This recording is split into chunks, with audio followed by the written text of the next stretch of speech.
is Neha Nazneen from the Department of International Relations. This video is regarding the BA graduation course on the subject Political Science, where we will be focusing on the question paper pattern for the entrance examination. Even after this video, if you still have queries or any sort of problem regarding the procedure, then do click on the links given below in the description box. So let us begin. So basically, the entrance question paper for BA Political Science is of 100 marks. This paper can be divided into 4 parts. First comes the essay part, which is a descriptive part and carries 40 marks. Second, there is short questions for 20 marks. Thirdly, comprehension for 20 marks.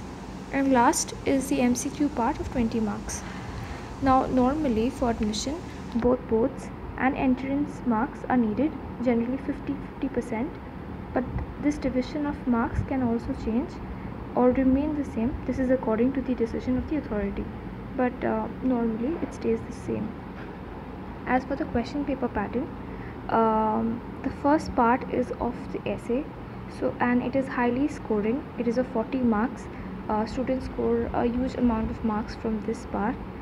Then the rest 3 parts are the short question, which is based on current affair and political science.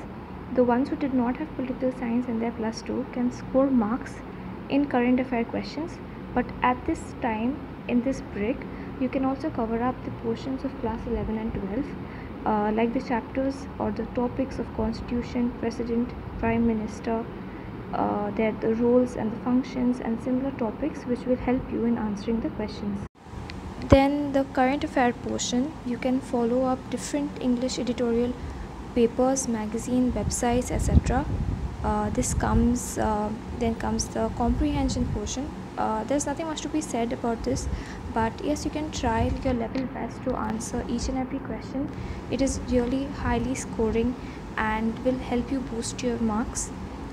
Then lastly, for MCQ, you can follow other competitive examination question papers, or you can keep yourself updated with general knowledge with a lot of current affairs. It will help you answer all these questions. আমি অভিজিৎ, যাদবপুর বিশ্ববিদ্যালয়ের আন্তর্জাতিক সম্পর্ক বিভাগের ছাত্র। আমি আজ যাদবপুর বিশ্ববিদ্যালয়ের আন্তর্জাতিক সম্পর্ক বিভাগের স্নাতক স্তরের প্রবেশিকা পরীক্ষার প্রশ্নপত্রের কাঠামো নিয়ে আলোচনা করব। তা প্রশ্নপত্রের কাঠামো কেমন হয় তা আগে আমার বন্ধু নেহা ইংলিশে বলেছে, আমি বাংলায় বলবো। যদি আমি প্রশ্নপত্রের কাঠামোটাকে ভালো করে লক্ষ্য করি, তাহলে আমরা দেখতে পাবো প্রশ্নপত্রের কাঠামোয় মোট 4টি অংশ রয়েছে। কি কি 4টি অংশ? প্রথমে রয়েছে রচনাধর্মী প্রশ্ন, দ্বিতীয় অংশে রয়েছে সংক্ষিপ্ত উত্তরাবলী প্রশ্ন, তৃতীয় অংশে রয়েছে কম্প্রিহেনশন, চতুর্থ অংশে রয়েছে এমসিকিউ বা বহু বিকল্প ভিত্তিক প্রশ্ন। রচনাধর্মী প্রশ্নের ক্ষেত্রে 4টি প্রশ্ন দেওয়া থাকবে, তার মধ্যে যে কোনো একটি প্রশ্নকে নির্বাচন করতে হবে, সেক্ষেত্রে মান 40। সংক্ষিপ্ত উত্তরাবলী প্রশ্নের ক্ষেত্রে 7টি প্রশ্ন দেওয়া থাকবে, তার মধ্যে যে কোনো 4টি প্রশ্নকে নির্বাচন করতে হবে। প্রতিটার মান ধার্য করা হয়েছে 5, সর্বমোট 20। কম্প্রিহেনশন অংশে একটা অনুচ্ছেদ দেওয়া থাকবে, ওই অনুচ্ছেদের উপর ভিত্তি করে 4টি প্রশ্ন দেওয়া থাকবে, প্রতিটি প্রশ্নের মান 5 করে। তাহলে দাঁড়ায় কম্প্রিহেনশন অংশের জন্য 20, 4টে প্রশ্ন 5 করে 20। আর এমসিকিউ অংশে বা বহু বিকল্প ভিত্তিক প্রশ্নের ক্ষেত্রে থাকবে 20টা প্রশ্ন, প্রত্যেকটার মান 1 করে। মোট এমসিকিউর জন্য মোট নাম্বার ধার্য করা হয়েছে 20। তাহলে সুতরাং মোট পরীক্ষার পূর্ণ মান হচ্ছে 100।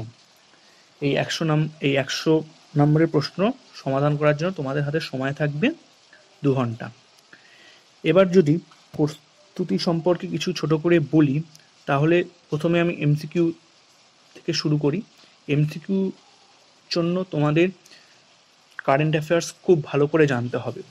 কারেন্ট অ্যাফেয়ার্সের ক্ষেত্রে এখন বিভিন্ন মোবাইলে অ্যাপস আছে, সেগুলো তোমরা দেখতে পারো। এছাড়াও কম্পিটিটিভ এক্সামের জন্য বাজারে অনেক বই আছে কারেন্ট অ্যাফেয়ার্সের, সেগুলো তোমরা দেখতে পারো। এছাড়াও সংবাদপত্র তো রয়েছেই, তাছাড়া মনোরমা ইয়ারবুক বলে একটা বই আছে, সেই বইটাও তোমরা ফলো করতে পারো। এছাড়াও তোমাদের একাদশ ও দ্বাদশ শ্রেণীর পাঠ্যপুস্তকটিকে ভালো করে মন দিয়ে পড়তে হবে, কেন সেখান থেকেও সংক্ষিপ্ত এমসিকিউ আসে। যদি এবার আমি রচনাধ্বনির প্রশ্নের ক্ষেত্রে যাই, তাহলে দেখব রচনাধ্বনির প্রশ্নের ক্ষেত্রে একটা বিষয় দেওয়া থাকে, সেই বিষয়ের ওপর 800 শব্দে লিখতে হয়। এই বিষয়টা কি হবে সেটা সাধারণত তুমি প্রিভিয়াস ইয়ারের কোশ্চেনগুলো যদি একটু নাড়াঘাটা করো তাহলে বুঝে যাবে যে কেমন কোশ্চেন আসে। আর সংক্ষিপ্ত উত্তরাবলী প্রশ্নের ক্ষেত্রে সাধারণত একাদশ ও দ্বাদশ শ্রেণীর পাঠ্যপুস্তকের যে সকল বিষয়গুলো রয়েছে সেই বিষয়ের উপর ভিত্তি করেই দেয়া থাকে। তাছাড়াও কিছু অনুশীলন ভিত্তিক মানে প্র্যাকটিক্যাল টাইপের কোশ্চেন থাকে, সেগুলো দেয় মাঝে মাঝে। তবুও দ্বাদশ এবং একাদশ শ্রেণীর বইগুলি ভালো করে পড়লেই বা পাঠ্যপুস্তকটি ভালো করে নাড়াঘাটা করলেই তোমরা বুঝে যাবে যে কেমন কোশ্চেন আসতে পারে।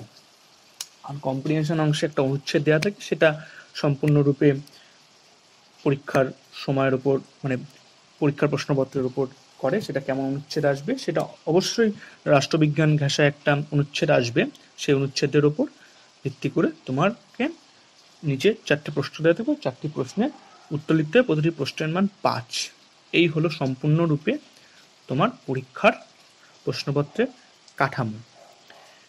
আমার এই ভয়েসের পরেও যদি তোমাদের কারোর জিজ্ঞাস্য কিছু থাকে তাহলে নিচের ডেসক্রিপশন বক্সে তোমরা সব লিঙ্ক পেয়ে যাবে। তারপরেও যদি তোমাদের কোনো আরও যদি জিজ্ঞাস্য থাকে প্রিভিয়াস প্রশ্নপত্র বা মানে বিগত বছরের প্রশ্নপত্র বা আরও কোনো কিছু বিষয়ে বা কেমন প্রশ্ন আসবে সেই বিষয়ের জন্য কোনো রকমভাবে কোনো রূপ যদি জিজ্ঞাস্য থাকে, ব্যক্তিগত কোনো জিজ্ঞাস্য, তাহলে সেইগুলোর জন্য তুমি ফেসবুকে এসএফআই এর help desk Facebook page SFI help ডেস্কে কে ফলো করবে, লাইক করবে। ওখানে গিয়ে তুমি তোমার সম্পূর্ণরূপে যা জিজ্ঞাসা আছে সেগুলো তুমি বলবে, যথাসম্ভব এসএফআই থেকে তোমাদের সাহায্য করা হবে।